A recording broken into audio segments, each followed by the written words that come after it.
first podcast today. I'm here with you. I'm Jared from Midnight Lab, And and I'm here today with. I'm in Retro Loneliness or Nick from Twitch.tv, Instagram from wherever. You guys know me. So, we've got quite a few things to go through today, talking about games, AI, and all sorts of crazy new tech stuff.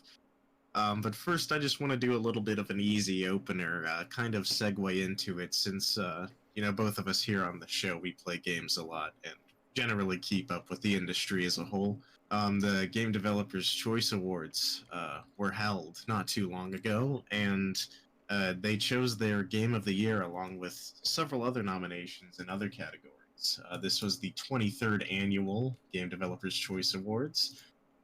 Game of the Year last year was Inscription, an indie horror game that I actually did a video on my channel. Pretty sweet, but this year they've chosen Elden Ring as Game of the Year. Retro, I just want to just quickly ask, just what do you think about that? Do you agree or disagree? I think Elden Ring did deserve to win Game of the Year, although it faced a lot of scrutiny, and there was a lot of division between the choice of having it in general be Game of the Year in comparison to do its close runner-up contender being um, Sony Santa Monica Studios God of War Ragnarok, which is a direct sequel to that. I think it was a 2018 God of War, correct? Yeah, Um, yeah. I think the game deserved it. It's I think the biggest reason Elden Ring deserves that Game of the Year not only was I think the story compelling, the way in the style that it was told. There was a lot of flexibility in terms of how the gameplay was. The game arrived complete for the most part. I didn't really see any bugs.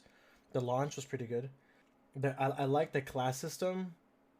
The overall the map design was beautiful. I really enjoyed it. And the themes. I mean, if I were to talk about Elden Ring as like a package, it came to me. It was delivered to me with like a bow attached to it. It was everything that I could have wanted from someone who hasn't played any other Soul style games in comparison. So Mhm. I think it's also been a first for many who got into Elden Ring too. Yeah, I agree with everything you're saying about it, especially with the stuff about the map design and just world design as a whole. That's what's most appealing about it to me. They really went with that high fantasy kind of dark aesthetic, and just the way they kind of trick you with the scale of the world uh, is also quite amusing and also quite like revelatory at just how huge this like the map of that game is. Uh, it's insanely massive, but not in a tiring way. You know, like I wouldn't necessarily feel the same way if I heard like the next Assassin's Creed game or Far Cry game was going to be this big. I would probably feel pain knowing that. But in this case, the way they handled the world design and traveling it works so well. It does justify its massive size, in my opinion. Yeah, you can get around pretty easily around the map too. The bonfire or the what basically were bonfires, right? Around the map made fast travel pretty easy, especially with the Elden Ring being, I believe, one of the first or the first. I have no idea to off the top of my head, but I believe personally, I think it's the first From Software game that's broke out into the that like the newest From Soft game that broke out into the newest generation of consoles, being the PS5 and I think it's called the Xbox One X or some shit like that, Hmm. or the Xbox Series X. And Series X, yeah, yeah. fucking names, man. And with the power of the loading times being a lot faster, as well as with the advent of the newest generation of graphics cards, even new ones releasing now, like the 4000 series, loading times for the game have been very minimal. Although it sucks to die, you get right back into the action pretty fairly quickly. I really yeah, it's pretty cool. I know that Inscription did win last year's GDC, right? Yeah. How do you think going from Elden Ring this year to Inscription last year, or vice versa, it has been like for you since you're aware and of both games and have played both games? Well, I think they probably. I think it justifies the awards given because I think both of those are peak examples of their respective categories. Uh, I think Inscription is pretty near peak indie horror, uh, and Elden Ring is peak AAA uh, RPG experience. Yeah. So because I think it makes sense in both ways, and it's cool to see that it wouldn't just be a title like Elden Ring. It could also be something like Inscription, which doesn't have as much backing behind it. Still a solid dev team. Yeah. Other awards that Elden Ring did win was Best Visual Art, Best Design, and of course Game of the Year. But God of War Ragnarok didn't just leave empty-handed. They won the Best Audience Award, they won the Best Technology Award, and They got best best. narrative too, I believe. No, actually, Pentiment by Obsidian Entertainment won Best Narrative, but they did win Best Audio. Oh, I think best audio is completely fair. Yeah, I would like to say so. Yeah, it's really cool seeing Elden Ring definitely make because I although From Software games have been a staple in gaming for a while now, I don't think they have broken out into the mainstream as far as Elden Ring have. Yeah, I Um, don't think so, especially because there's like those edits on YouTube Shorts and stuff. People will like put music over just an Elden Ring clip. for real, the AMVs with like Naruto. Yeah, exactly. It has more mass appeal like behind that with that kind of style, which that couldn't be done in like a Dark Souls game. Yeah. Plus the on the internet, Elden Ring has also taken like an identity of its own with the way the fan base has taken it. For example, there's that one guy called Let Me Solo Her who has been streaming Elden Ring since forever now, and all he does is sit around and join people to kill one of the bosses in the game called Melania. But aside from but I feel like good cool stuff for Elden Ring. Congratulations, God of War. You did a great Good, job. and yeah, this makes me. I mean, I'll be keeping an eye then on the Game Dev Choice Awards, like from here on out, because I don't really take every like award like show as a measure of uh, you know, goodness or validity when it comes to things like film. Yeah, But this seems like rational like choices. yeah, definitely. I think the only other game awards that I would find valid, like when it like Oscar style game awards, would be the verbatim the game awards, the ones that are hosted by Jeff Keighley, Geoff Keighley or whatever. Um, they have them like December 8th. That's when the last one took place. And it also won. Elden Ring also won best game of the year at that point too, which is pretty cool. But uh, yeah, with a lot of publications giving like games that have been released their own game of the year, it's very hard to keep track of like what would some people believe to be like the MVP, like the official, But Yeah, yeah, with GDC, it's like the the it being game developers conference. I don't find that a problem. yeah, awesome. Yeah, but Um, moving forward though, I know there's something up your sleeve you want to talk about. yeah, leaning into gaming again, but more specific this time.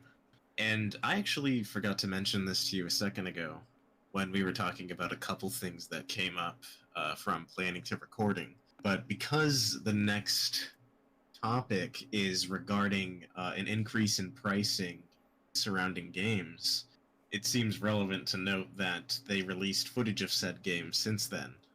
Just the other day, they released about 14 minutes of gameplay, and I'll ask your opinion on that in a second. But let's go to the topic at hand. It's been confirmed by Nintendo on March 13th that The Legend of Zelda Tears of the Kingdom, the sequel to Breath of the Wild, it seems, is going to be $70 at full price. And Nintendo's released an official statement saying it's going to be worth it because it's going to be a deeply immersive experience. Now, this kind of goes along with other similar trends. Next-gen console games, I believe, are $70. I know for a fact they are on PlayStation 5 new releases. Do you know if that's the case for Xbox Series X? I haven't. I don't know what's going on with that toaster, to be honest, man. Yeah, but But it we could both use it could be. PlayStation. Yeah. I think with so Legend of Zelda, the Tears of the Kingdom, it's gonna be $70 according to Nintendo of America President Doug Bowser.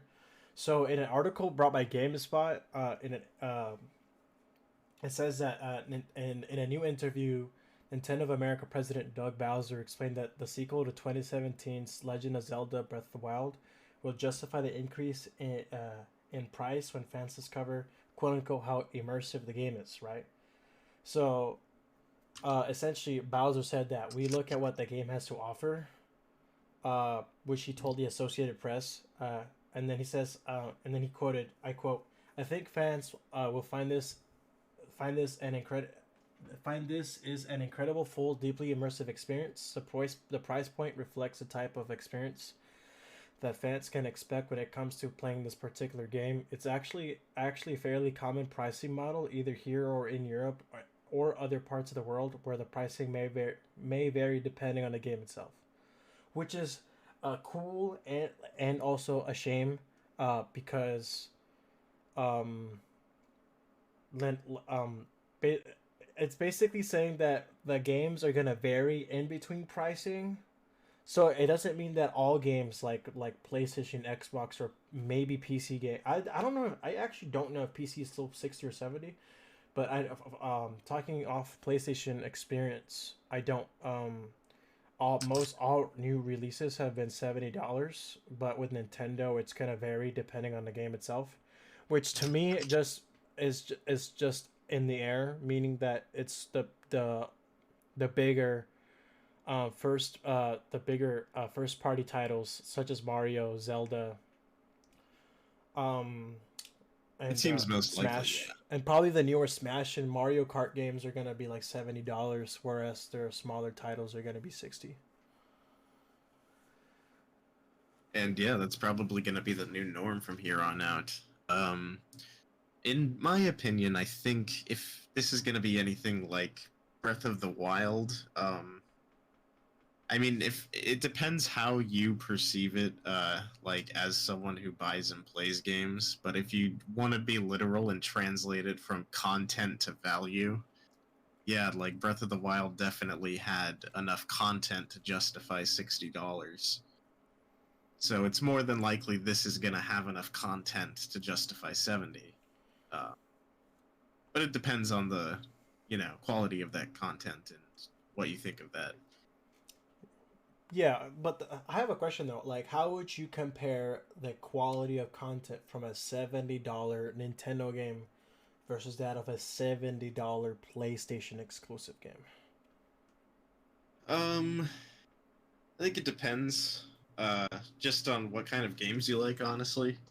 But I think it's something like, I don't actually know the numbers off the top of my head, but something that like God of War or Ragnarok seems like it has more like funding behind it than something like Breath of the Wild.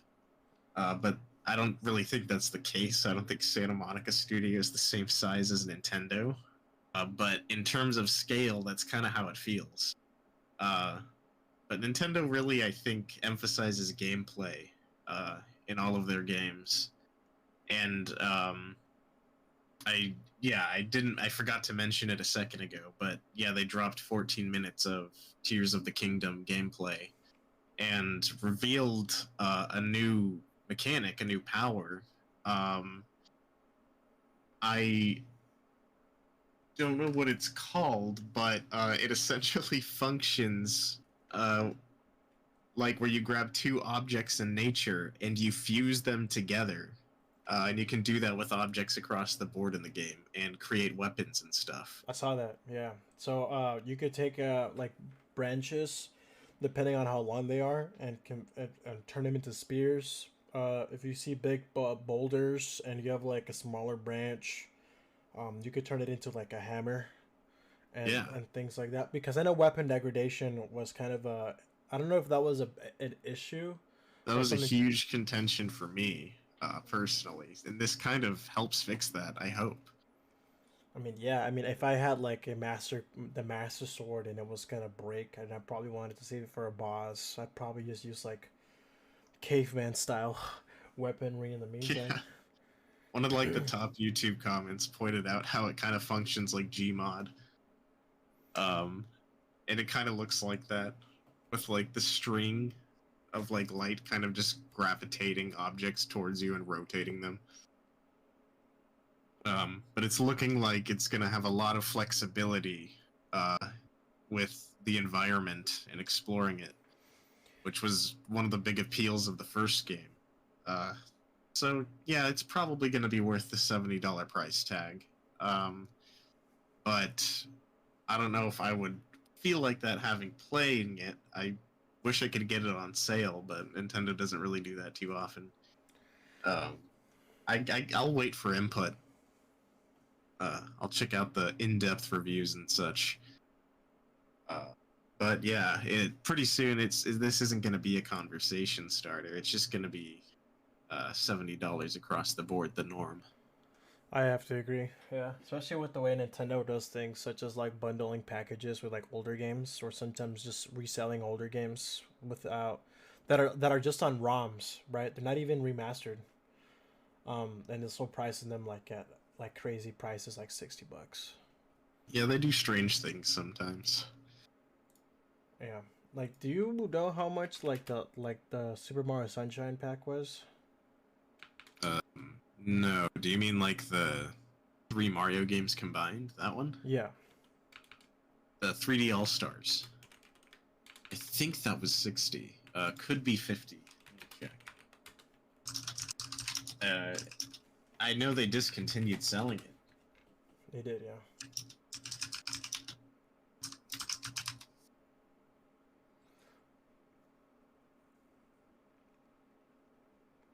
Yeah, so I mean, although it's pretty cool what they did with Metroid, the remastered Metroid Prime.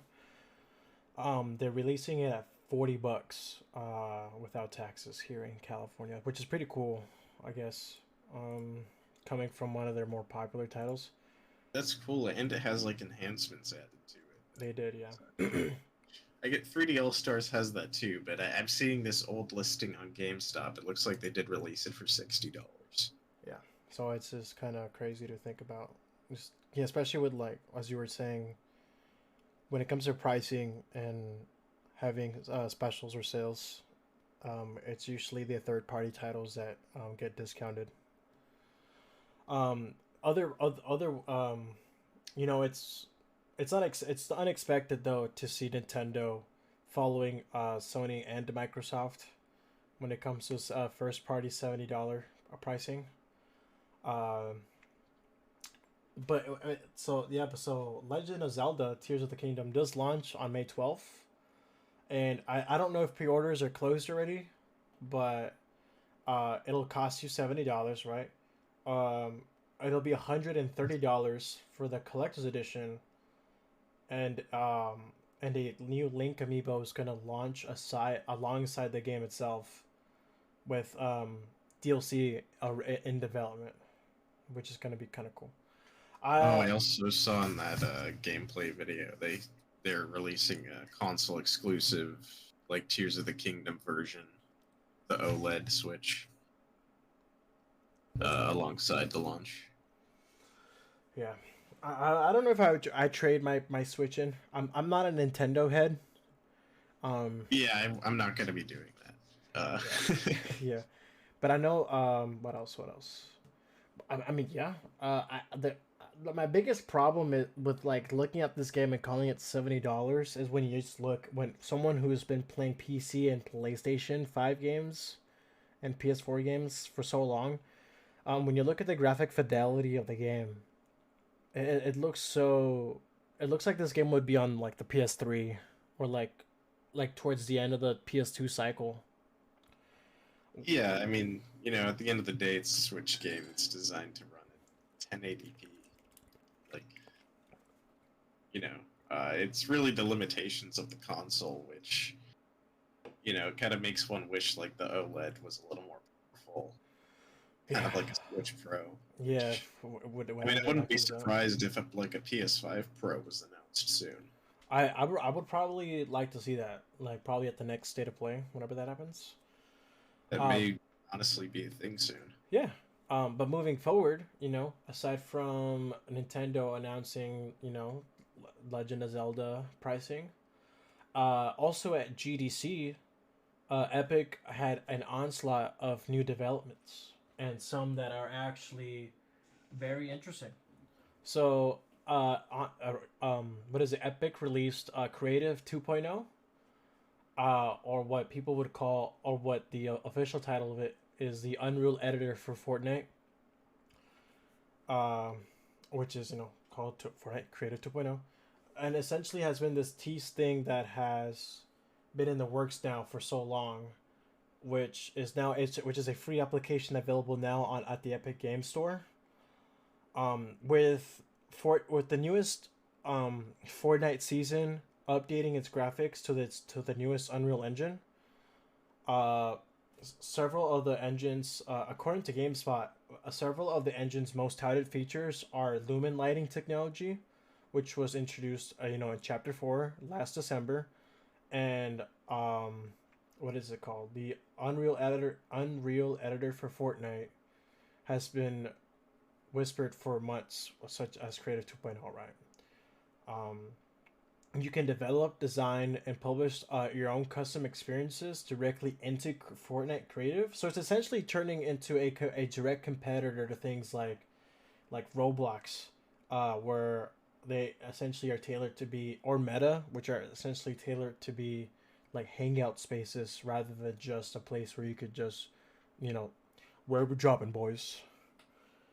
Um, uh, what I don't know what's up with you. What's up with that, man? I think it functions with alongside something called Fortnite Creative. Is that how Yeah, it works?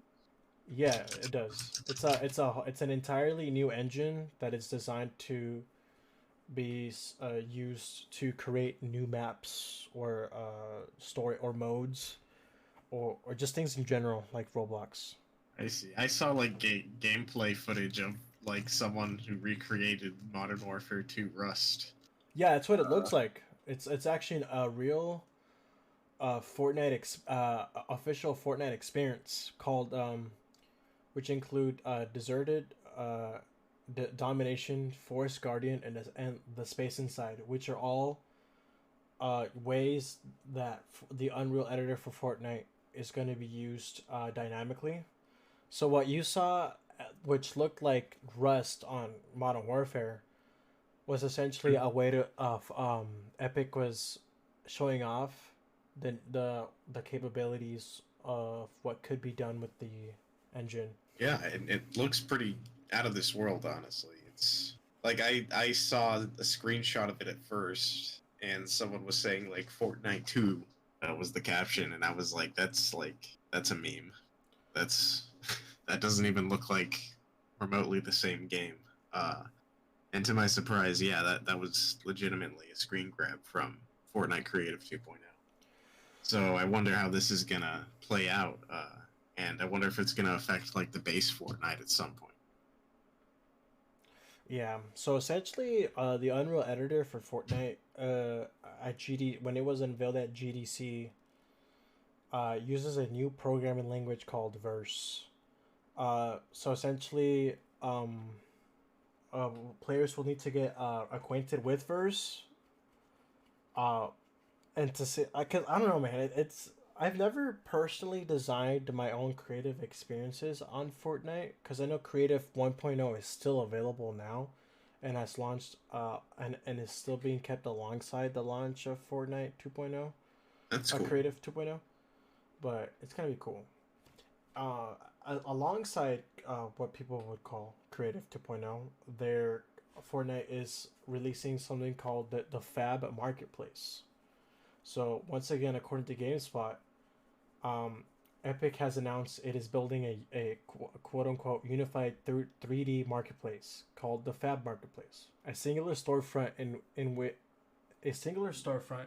It will combine several of Epic's most popular game dev toolsets that previously existed on their own, such as the Unreal Engine Marketplace, Sketchfab, Quixel Bridge, and ArtStation Marketplace.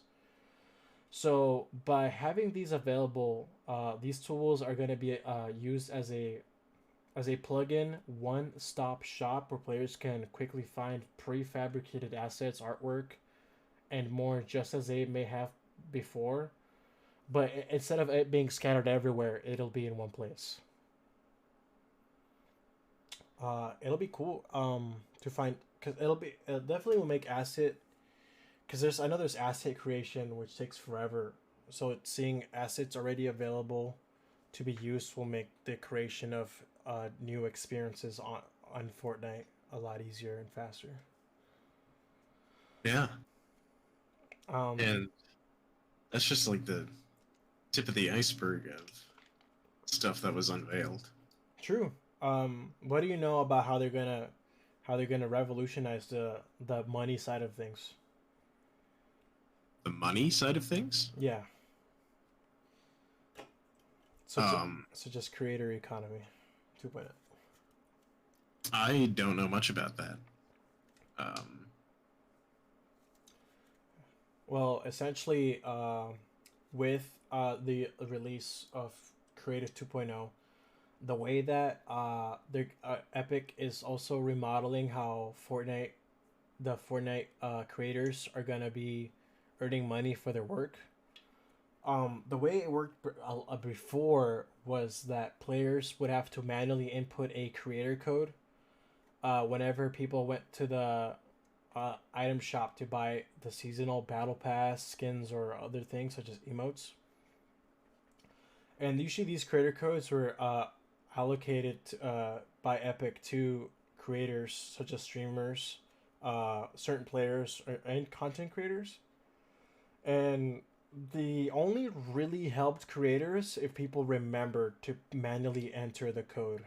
And if they would like to undo that and put someone else's code, they'd have to manually remove it and replace it with another one. so But this is better. yeah, it's better. Um, Under the same article that GameStop provided, it says that Creator 2.0 is revising how players get paid. Moving forward, 40% of the money made from in-game purchases will go into an engagement pool. I don't know what that means. To be paid out to eligible creators, including independent creators islands and Epic's own islands like Battle Royale. Those eligible have to be ages 18 or older, and they have to have Fortnite accounts that are at least like 3 months old. Okay, so there's monetary opportunity Yeah, in just being a creator, being engaged. I definitely will. It's definitely gonna make the experience, because I play Fortnite a lot because of all my friends. So seeing how this is gonna be something seen as an incentive, it'll provide people with more of a reason to actually give a shit about the stuff they work on. Um, a lot of the Fortnite creative experiences that exist now, some would consider rudimentary or very simple. I mean, I can't really speak from experience, but only from from what I've played. So if people are going to work even harder to make really crazy ass maps and modes, um, it's only gonna benefit uh, the game as a whole, because if you want to look for something different to play besides just a battle royale, you have an endless supply of it, and especially stuff that the higher the quality, of said experience, the more popular it's gonna be. So you can always go back to playing it. Yeah, I imagine we will be continuing to see more of Fortnite for years to come. Yeah. Um. So the way that the payouts, the engagement payouts work, they're based on two things, which is essentially, like I mentioned before, player popularity.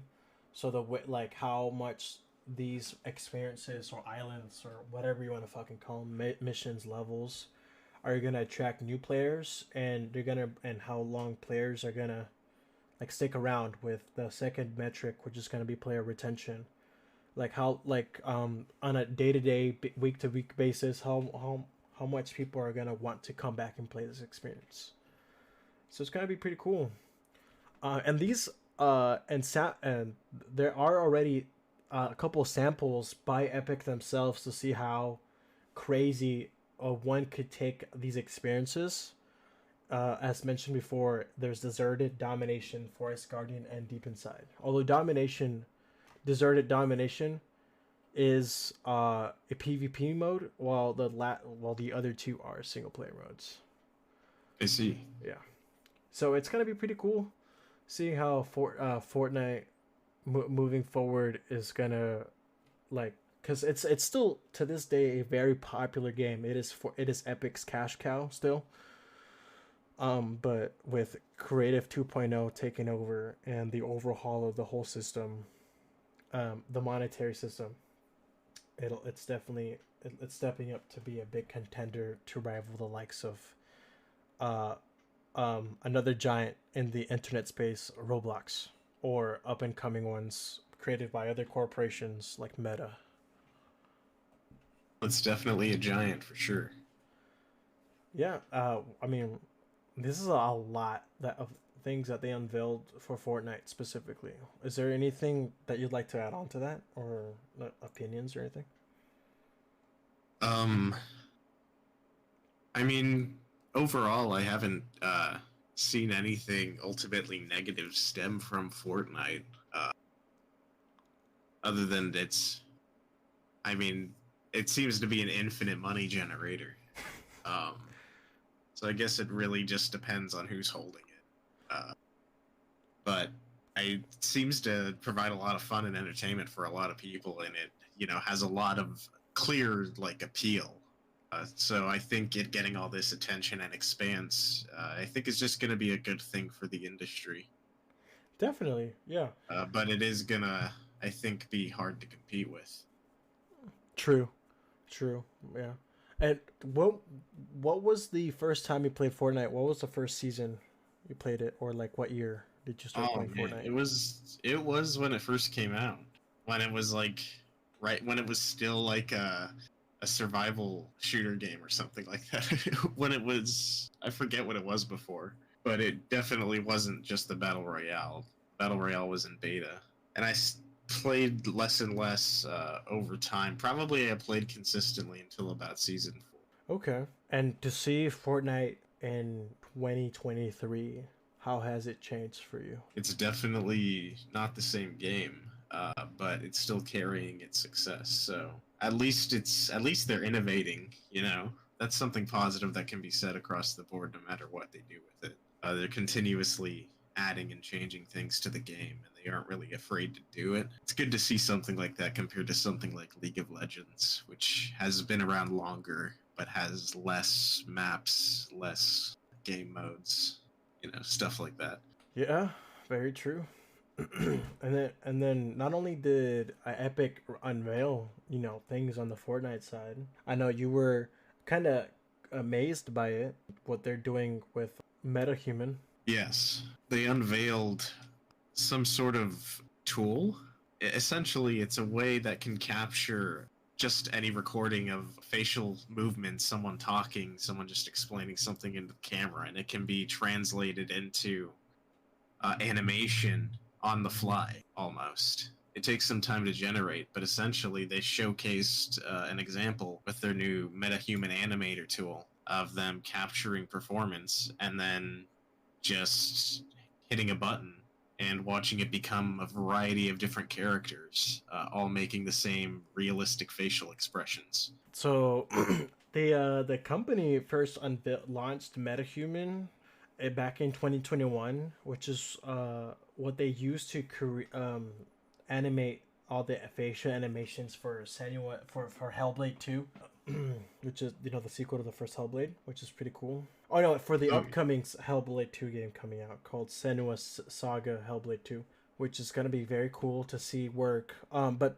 basically in GDC when they unveiled it, all they had you could use professional studio work, but you could also go as far as and simple as just using a phone. yeah, they in their example they recorded off of a cell phone. And how And long did it take for them to basically take the recording of a woman doing all these facial animations and apply it to a slew of different models? well, it wasn't instant, but I would compare it to rendering a video that took like a video that has a lot of components to it. It takes a while, but if it has a good processor, it takes like a few minutes. They made it seem like a few minutes. I don't know if they did any cuts because it was a recording, but it didn't take much time at all. No. And how do you think this is going to impact the development of video games moving forward?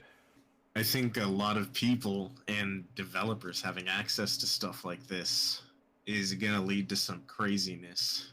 It's stuff looking like Uncharted 4 is going to be like the new standard. Yeah. And I hope it doesn't become like like your game has to look beautiful kind of thing with So, it being more accessible. so you're saying that people's perceptions of video games moving forward are going to be a lot higher? Yeah, they're certainly going to expect better graphics over time. That's just how it's been. But now, when there's all of this available, there's no like really making things the same anymore. It seems like it's going to be a new standard of graphic fidelity that's just at maximum, which has never really been the case. It's always been a steady improvement. But how much better can it look? That's And true. at some point, everyone's as a baseline for animation and stuff. It's gonna be like beautiful graphics, just as a entryway, I think. I would have to agree, but I think it also depends on the kind of game you're playing and the style of like artwork it has. Because if it's like a game where it depicts like real human people and it's supposed to be a narrative adventure, especially if it's like a triple A narrative adventure, I would have to be inclined to believe that that should be the standard they should achieve. But if you were to look at things like I don't know, Minecraft or Overwatch or games that have those kinds of graphics where they're more cartoony, do you think that could still apply? The kind I of think standard? so. Or indie games? I mean, if I think it depends. Like, it was really just like an advanced animation capturing, and they were applying different art styles over it. I think they showed an example of like a cartoony little boy at some point, or something like that. Definitely something cartoonish. So, like, I don't know if this means stuff is going to be more cinematic going forward. I think of stuff like the Overwatch cinematics and how those are kind of like Pixar-esque animation, but it's a good supplement to the game. I wonder if that would be something that could become a standard too, as like game supplements, if it's that easy to record something and have it become one of your characters. I'm gonna yeah, it's gonna be interesting to see that in the future how MetaHuman is gonna impact gaming development overall. It's definitely gonna make things a lot faster, which is great. I remember from seeing all the like the bloopers or like the behind the scenes when it comes to like acting in video games. People would have to like have entire like rooms just dedicated to it. I know that was the case when it came to developing like Uncharted 4, The Last of Us. It was definitely the case when it came to developing the Death Stranding that was developed by Hideo Kojima and his Oh studio. yeah, the full like motion tracking body morph suits. Yeah. So It's gonna be cool. Do you think that the metahuman is gonna be used by Nintendo at all? I don't know. I don't know what Nintendo uses. I feel like they use their own stuff most of the time. Though. Yeah, based on what people can see. I feel like they don't share. They never do. Although it is pretty cool seeing, these all these things at GDC pop up for us to experience later down the line when they're used. You were telling me earlier that you have a gripe with modern day storytelling, and how mainstream narratives are too afraid to kill off characters. Yeah. Well, yeah, we stumbled across this article on IGN titled "Why Can't Anyone Stay Dead in Star Wars?"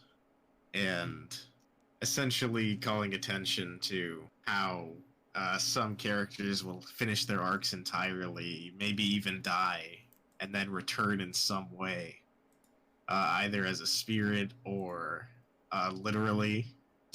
Have you seen the newest Star Wars films? No, but I do know what happens. I tried my best to avoid the fan fiction by Disney, yeah. I But I haven't seen the newest films, but I remember in the promos for the most recent one. Is it The Last Jedi or The Rise of Skywalker? it's the Rise of Skywalker. Palpatine Okay. does come back to life, yeah. Okay, yes, that's what I was gonna ask.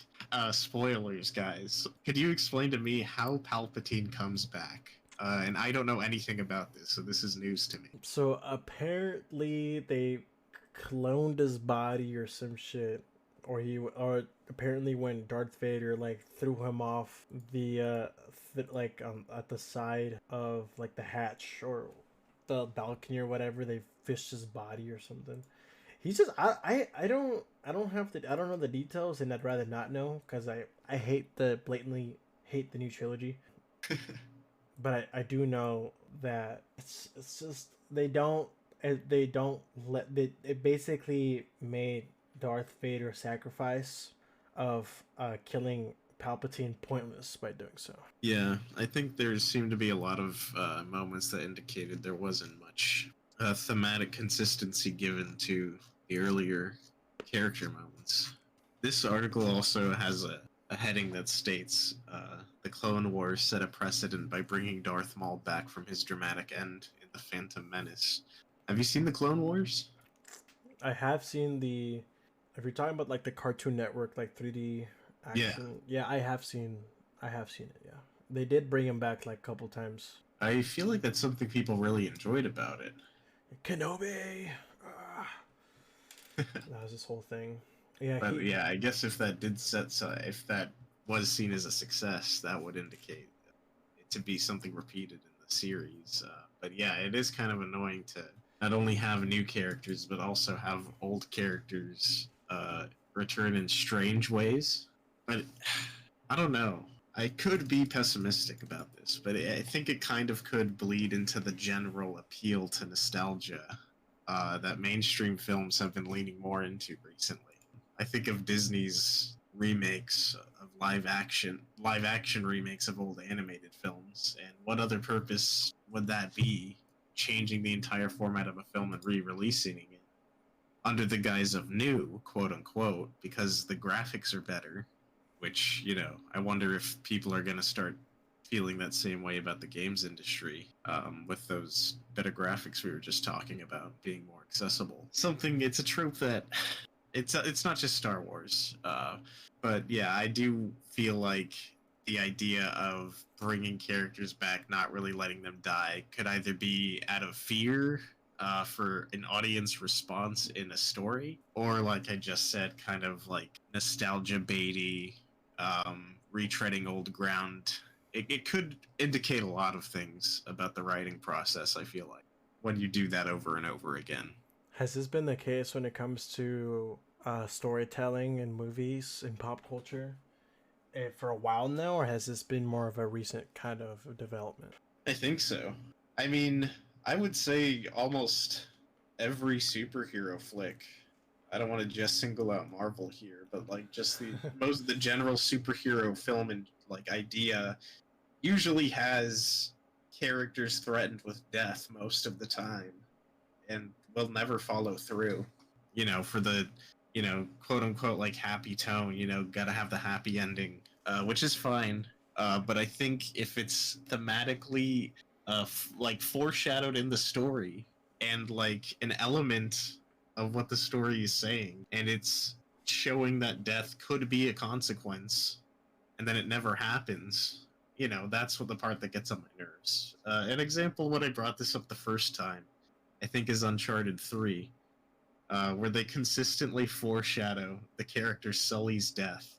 And it's a slight spoiler, but eh, yeah, the game's pretty old, 2011, I think. About, yeah.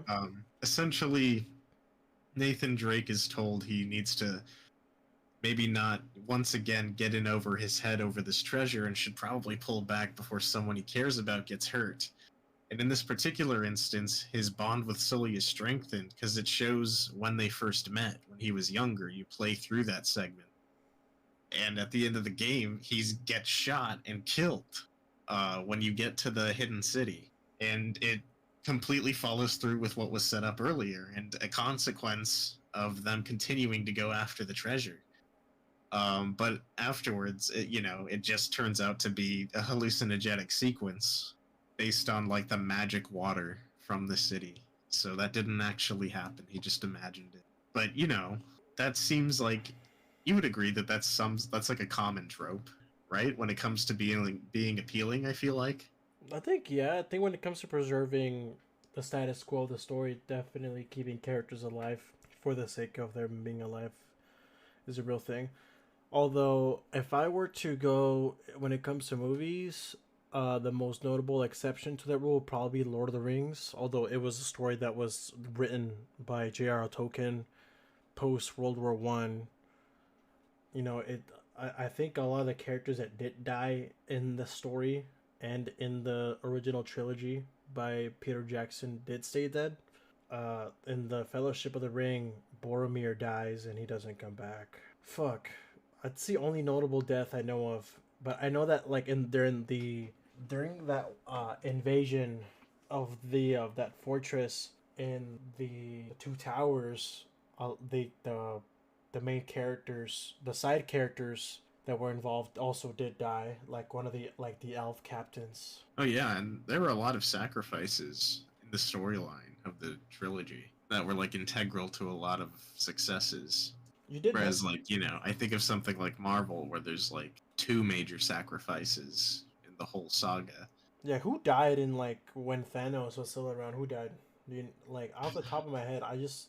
Well, he did technically successfully eliminate half of the known universe. But it came back. But that came back, so that doesn't really count. So the only real sacrifices were Black Widow and Iron Man. I know. Those were the only two that stayed dead. Gamora technically did, but 2014 Gamora came to the future. I think is now the Gamora we're gonna be following. Yeah, so she's not dead. So yeah, technically not dead. They found a way to avoid it. Essentially, it's a really like you said, a status quo preservation, and it's smart for something like a long established franchise. Like, if there's a show that's going on for 8 seasons, I'm sure there would be like visceral audience reaction if like a mainline character dies by that point. If there's enough investment, of course. I remember like Walking Dead doing that, turned a lot of people away from the show. I definitely got mad when Carl died, and I was like, what? Yeah, so you really got to do it right, and there really needs to be a good reason. But, like I said, my peeve is mostly with stories that set it up and don't follow through. My final example would probably be the Amazon Prime original show The Boys, which is, kind of an anti-Marvel example most of the time. It's like a parody of a lot of Marvel comic book superhero tropes in film. And they have a lot of gore and violence and death in the show, very apparent because the powers of the characters are very real and like can very really hurt people. But despite that, and it being on 3 seasons now, season 4 about to drop, almost none of the mainline characters have died, despite it being a constant and consistent threat to them at all times. And it's good, I guess, but in a show that's so against the status quo, it sure is playing it safe with its main characters, you know?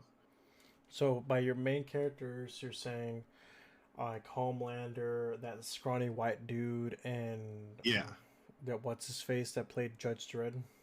yeah. Carl Urban, um, and I forget the actor who plays Huey.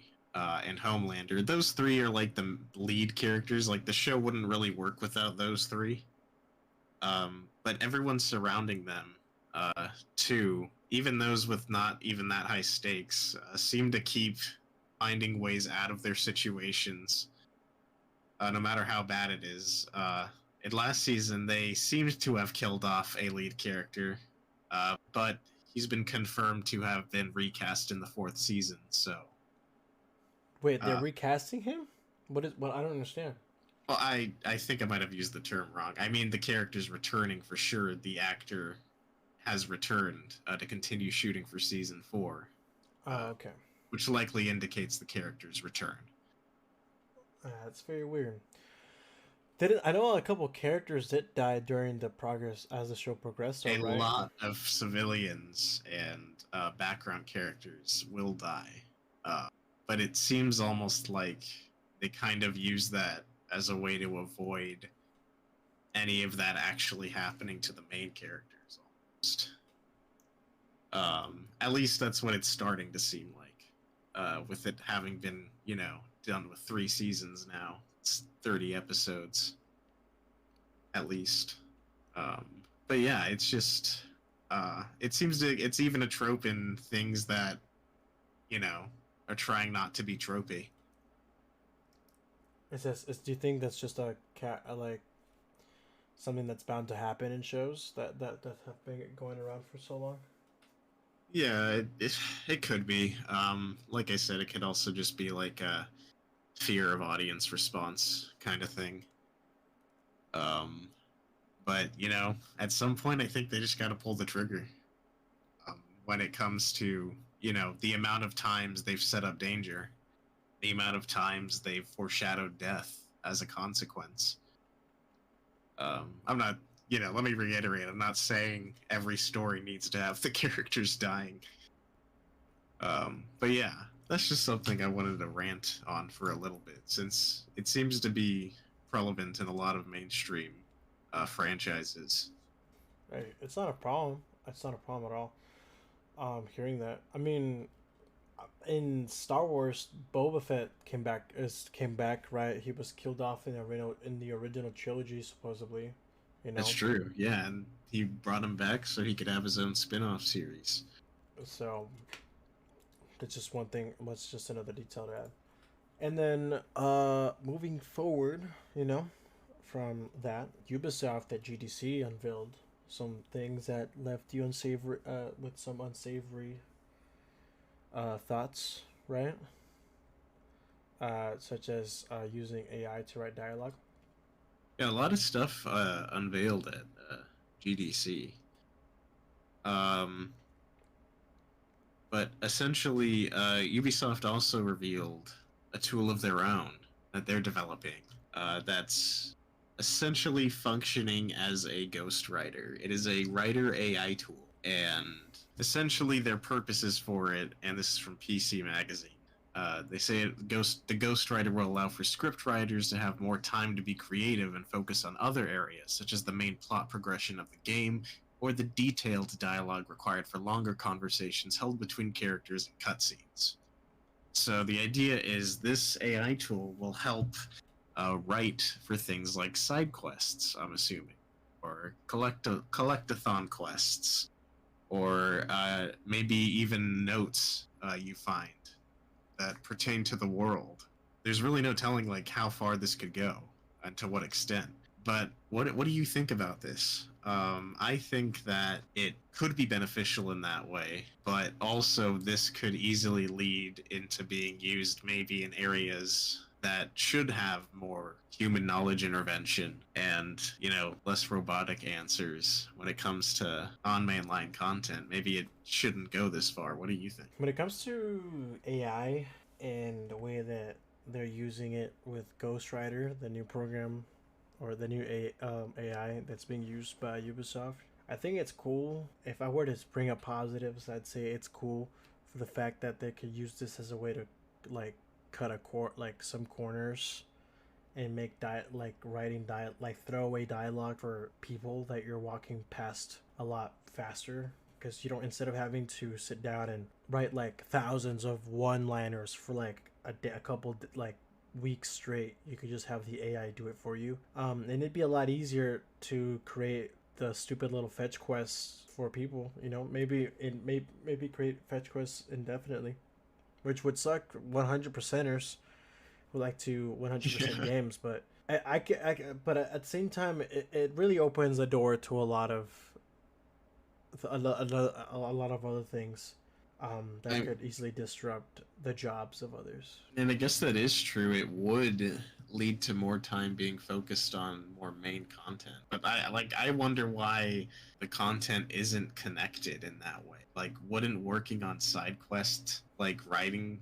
like naturally pertain or give you more ideas for the main story or the main narrative? Which, a lot of like quests from The Witcher 3 have like huge stories of their own that are thematically relevant to the main narrative. And it doesn't seem like maybe you could get an AI to do that. I'd have to see it first, though. That's true. AI is very, when it comes to writing and using AI in general, like with things like ChatGPT, it's very hard to create personalized and to generate personalized style answers or things that have any real semblance of like human emotion behind them. Like a lot of nuance is especially lost when it comes to that. So, like especially when you bring up things like The Witcher 3 and the stories behind those. Yeah, like I said, we'll have to wait and see how it's implemented. I think it's definitely gonna lead to good things, but it could lead to a lot of, huge worlds like Elden Ring that end up having very little padding to them, or maybe too much padding to them, I should say. Where maybe they take something like the size of Elden Ring and fill it with AI generated quests for everything that's not the direct path of the narrative. Do you think that they're gonna use it in other like? Do you think other companies and other studios are gonna do the same shit? I don't see why not, especially with how I mean, isn't it called open AI in instances? There's a lot of open tools people and developers can use alike that are becoming more advanced and widely available. So yeah, I do, but I would like to maybe see it done in a creative way that, you know, in my head, I'm just kind of thinking of a deserted landscape of fetch quests. But maybe there's more creative ways that can be employed. Maybe it can work like an idea generator somehow. See that seems very creative to me. You know, to use it in that sense. But I mean, that's what I've used like ChatGPT for. okay, and speaking of ChatGPT, how since we're both like slaves to university and school, how has ChatGPT in general affected you personally, and how has it helped you or not? Honestly, it hasn't really affected me yet. There's been like a couple. I think in one of the syllabuses for one of my classes, there was mention of it, like to just like not do it. But I even look over a lot of my peers' papers, and I haven't seen that be like a relevant thing that's like influenced anyone's grade in a negative way or gotten anyone expelled or anything. So maybe it's either not that big of a problem, or maybe it's so good that people are using it successfully and getting good grades on papers. Yeah, I've personally used ChatGPT a number of times to help me out. Of course, you could use it to write papers, but you could also use it to ask questions and help you fetch information to help you write essays as well. Yeah, Um, I've like seen it give me wrong information about a book before, but I do like asking it like open-ended prompt questions, and I'm like, and if I have like a research question that I've already thought of, I would be like, is there a different way this would be rephrased in the English language? And it would give you like different suggestions. And it's like, oh, that one makes sense to me. Now I have a new way to say this, you know? But I haven't really used it to like just write an entire paper. I don't know how good it is at that. Yeah, I've tested it out to see how it works. And it's possible. You know, all you have to do is feed it a paper you've already written, and just tell it to write another paper in the same style that like your essay has been written. I see. Yeah, I mean, I just for the sake of ethics and because I'm kind of a paranoid individual, I still would rather not.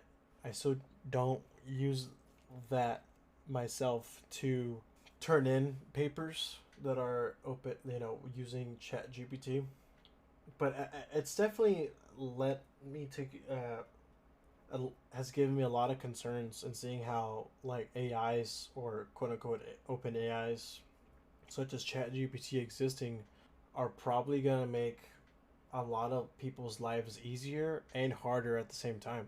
You know, speaking of open AI, you know, we have the fact that this ChatGPT itself had an outage on March 22nd, where it said that the had a leak in conversation histories with random users. The CEO himself said that we had a significant issue in ChatGPT due to a bug in an open source library, for which a fix has now been released and we have just finished validating.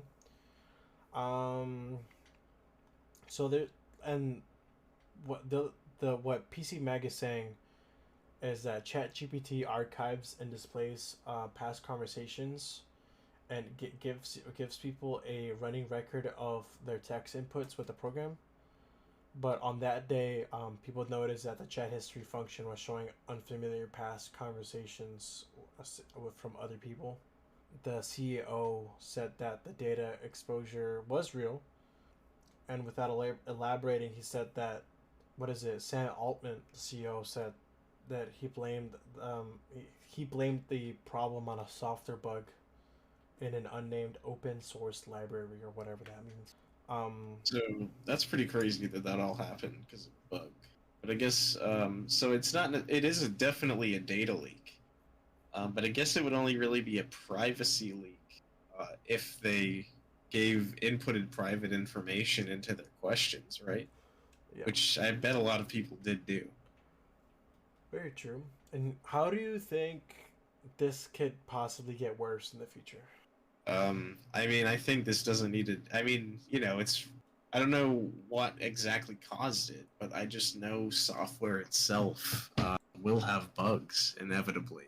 There's no like perfectly functioning piece of software that will like forever work with, you know, updating surrounding technologies systems.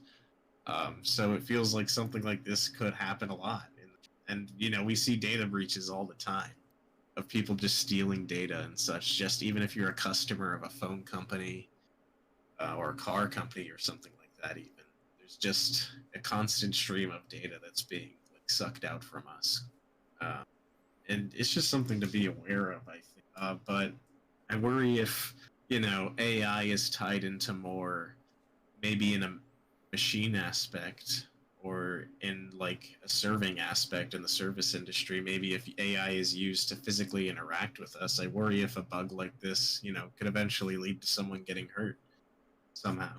I don't know if I'm taking it too far there, but I'm just seeing an instance of something that is known for talking functionally like a person just get data breached. Very true. Very true. You know, and then one of the things that you told me about Chat GPT and things like that as an open-ended question is how do you think other AIs of sorts could affect jobs in the future for other people? I think, yeah, we're gonna be seeing probably a lot of jobs gone, but a lot of jobs being replaced. I mean, I'm kind of like in a different fundamentalist mindset. I kind of don't. I wish we didn't really like base estimations on how good things are based on how it affects the job market. But it is an unfortunate truth that we depend on jobs for our economy, and this is probably going to take a lot of jobs. I don't know to like what extent limitations are going to be put on it, but it's going to happen at some point, especially with like people replicating political figures' voices and writing and stuff. Yeah. So Uh, how have AIs already been used in your experience, in relation to what you've seen on the internet? I mean, I've seen like I think a good example is that one South Park episode that they wrote using the chatbot and the memes of the presidents talking to each other, like playing Minecraft Yeah, I've seen a lot of those. It's and like like Counter Strike. Yeah, Counter Strike, Overwatch, Halo, and other games like such as that, where it'll be like Obama, Biden, sometimes George Bush, but Trump. Yeah, it's usually Trump, Obama, and Biden, like all being homies. Yeah, I've seen even ones, a couple of them, where it's just them being nice to each other, and that's it. Yeah, they always like doing that. It's kind of hilarious to see because they're portrayed as like homies, like doing like out and about doing hijinks. Um, the voice work that the AIs use, or is the what makes it funny is how believable the voice work is. Um, Yeah, I just don't understand. It's from the internet, from what we've experienced it in the early 2000s. In only 2 decades, it's really impressive how, and kind of like scary or daunting how far we've come. yeah. Our understanding of technology and its capabilities, like, definitely uh, is grasped a lot faster than like social concepts and like life concepts. Mm-hmm. So it just kind of feels like technology advances faster than us in that way. Yeah, playing catch up. Um, that's only because like everyone kind of disagrees on their way of lives. So across the world, everyone lives differently. Whereas technology shares fundamentals no matter what. Yeah, and just to give a quick highlight, the company itself, what is it that behind Chat GPT? They did a study saying that could seriously affect about 19% of jobs in the U.S. So according to PCMac, they're saying that the AI-powered ChatGPT chatbot is powerful enough to write essays and marketing pitches, program computer code, and extract insights from financial reports. And OpenAI researchers estimate that ChatGPT and future software tools built with the program could impact at least 50% of the tasks necessary for around 19% of the jobs in the US. Meanwhile, 80% of the US workforce could see at least 10% of their work tasks affected in some way by ChatGPT, which was recently upgraded with a new GPT-4 model. That's quite a lot, man. We're probably going to be seeing it used as a baseline. I guess the one good thing about it is that the way it functions is it takes a lot of data that already exists. So I think jobs that exist to create new things are probably going to be fine.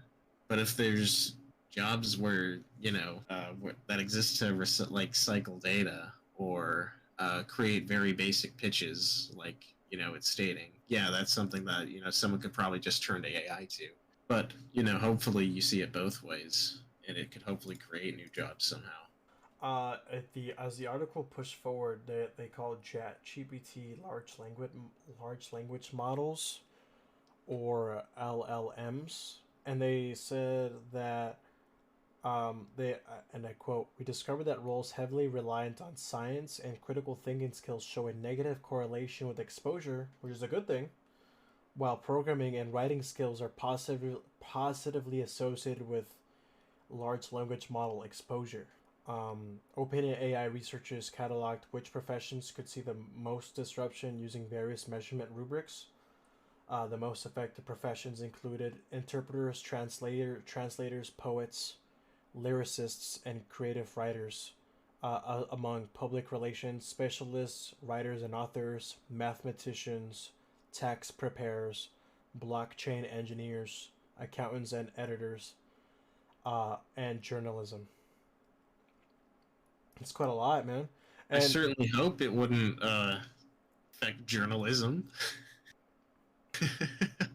yeah, especially so as someone who has an English degree or something along the lines of that, how does going out into the quote unquote real world when it comes to your job prospects, how could that possibly affect your chances of having a career? I mean, maybe in some way, but like if my career was to write like a chatbot, I'd probably be worried. Um, but where it says like in the instance of like taking the job of creative writing, um, like I said, the process of creative writing should ultimately be to create something creatively unique to you that can't be replicated. Now, what can definitely be replicated is story structure and mass appeal, but I don't think an AI can take an idea that I haven't thought of yet. If it's my idea, you know what I'm saying?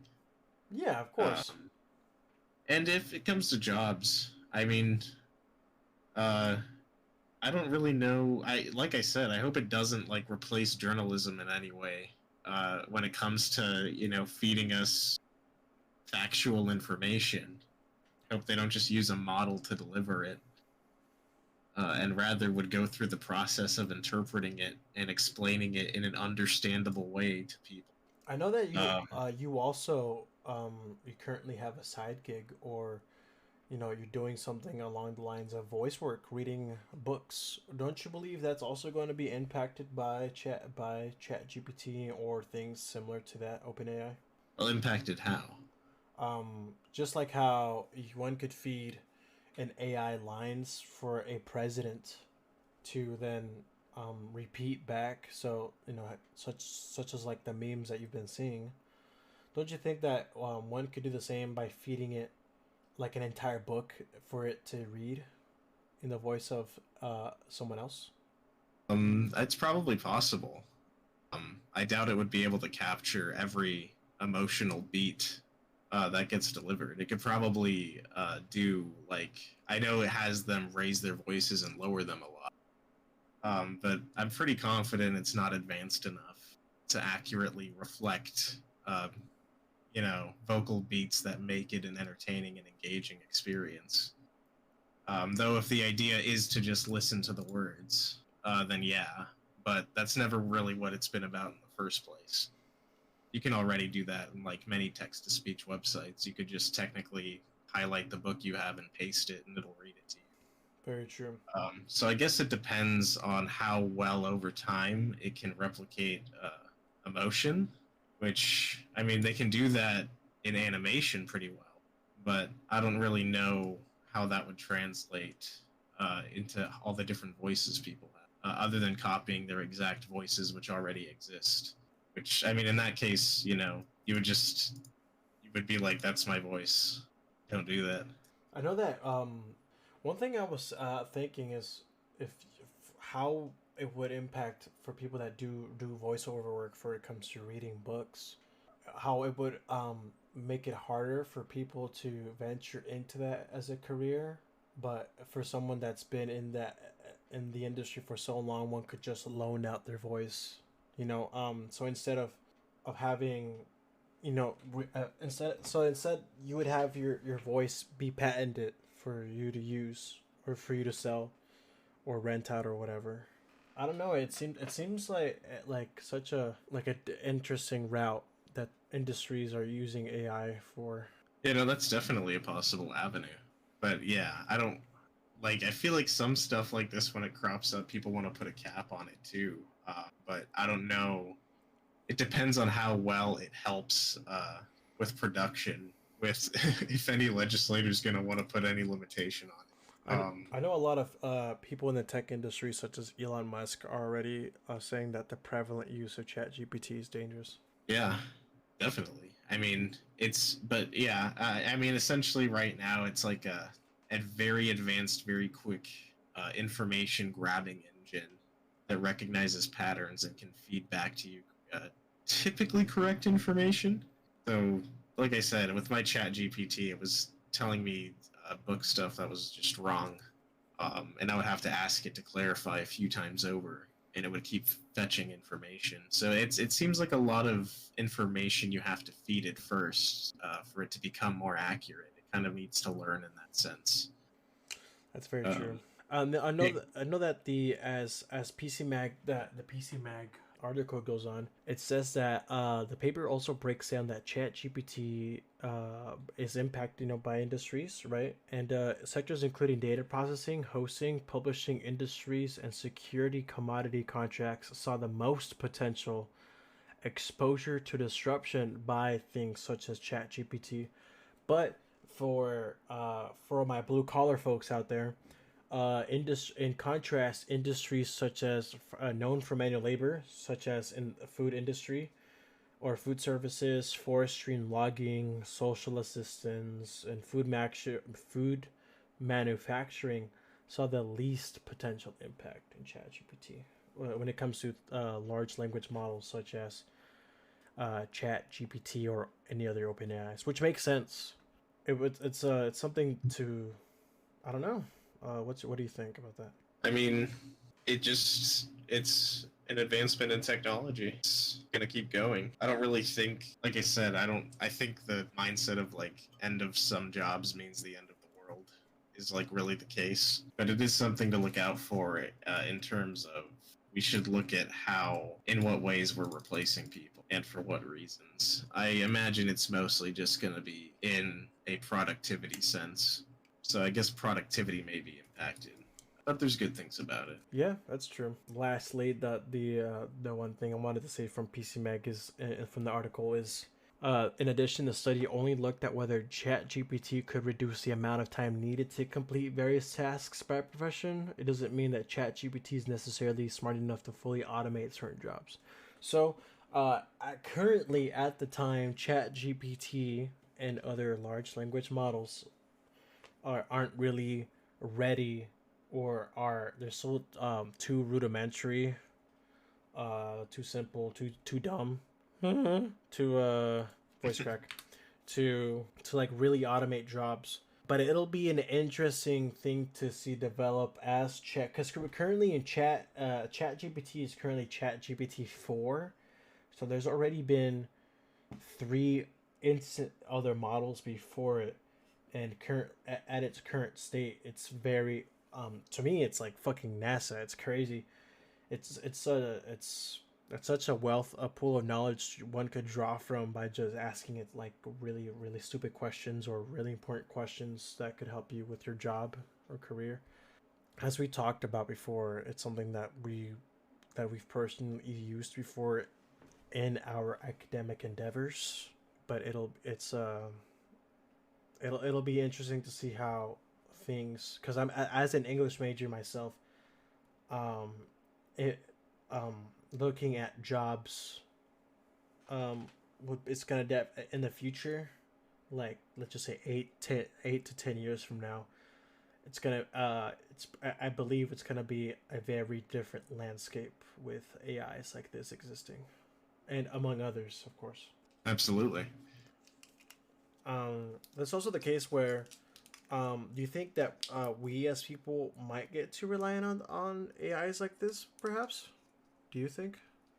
It's more than likely in certain cases, especially stuff that may crop up that's based off AI. Like there might be like gimmicky kind of services, like have an AI perform this for you. Like this AI is better than this one for this reason. I Yeah, I get like we'll have to wait and see, but the problem is we won't have to wait very long because, like you said, all of this is advancing so extremely quickly. Yeah, and then there's also the case where AIs are being used in other technical applications, as mentioned in the PC Mag article, where they're used for like programming. So when it comes to doing things, it'll be a lot easier to find bugs in other programs, because they might be like programming jobs might become automated because there's no need for like individual individual programmers due to like human error and things such as that. Whereas you could just have like a large chunk of the work that would have taken like the manpower of 1,000 people.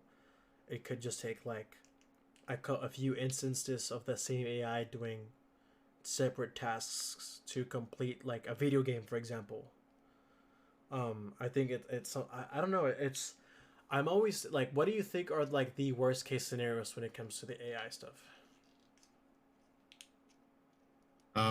I think worst case scenarios there could be like entire uh, companies or websites that are set up that offer something that are entirely fake and composed of elements that are AI generated, like an AI generated logo, an AI generated like website layout with an AI generated like welcome statement and information about some product that may not even exist.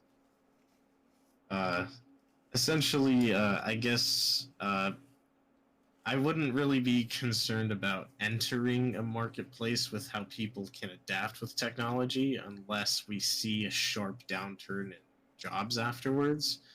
I guess the worst case scenario in this instance would be people losing their jobs who already currently have them. That's true. And for you in your profession, do you feel like you have any job security issues, or do you think you're fine for now? I think I'm okay because I'm being hired from my voice out of a selection of other voices. Um, and it needs my approval and everything. Like I give them samples of my voice already, but they don't have the right to publish them until we've both completed the audiobook. So if someone were to recycle my voice somehow and use it somewhere else, I would be able to stop it once I found out. Uh, but yeah, like I said, masquerading probably be the biggest concern. Would you want to patent your voice so people could use it in AI models to read I books in the future? don't know. No. Okay. 'Cause I don't know if that would even be a possibility. Because like in instances where people could take things such as the memes we've been seeing with like Joe Biden and Obama and Donald Trump having like hijinks in like minute long videos. As the technology gets better, we could probably see instances where people could start using AI to like narrate entire books Yeah, in the voices of certain celebrities or even yourself. yeah. I feel like we talked about this earlier. I not really too worried about that because it can't capture the emotional inflection too well. Like we just said, it's not advanced enough. That's right, yeah. Well, I think today's episode is going to be a little bit on the shorter side, which is okay. We covered a lot of things, such as Elden Ring winning Game of the Year at GDC, Legend of Zelda going 70, and that being sort of like the case by case scenario. Is there anything that we've talked about that you want to you have any last minute thoughts on? Um, Landscapes are changing. It looks like across the board. Uh, I guess it makes sense since a lot of these topics are centralized around technology. Uh, Gaming doesn't exist without technology, nor does a lot of modern cinema. No. So naturally, yeah, we're seeing changes in all industries, and yeah, it's a little scary because no one really knows. But the future's always scary in that sense. But it's also exciting in a curious sort of sense. Well, all right. In that case, this is all we what we have today. This has been uh I'm here with, Jared from Midnight Lab, and I'm retro underscore loneliness, or my human name Nick.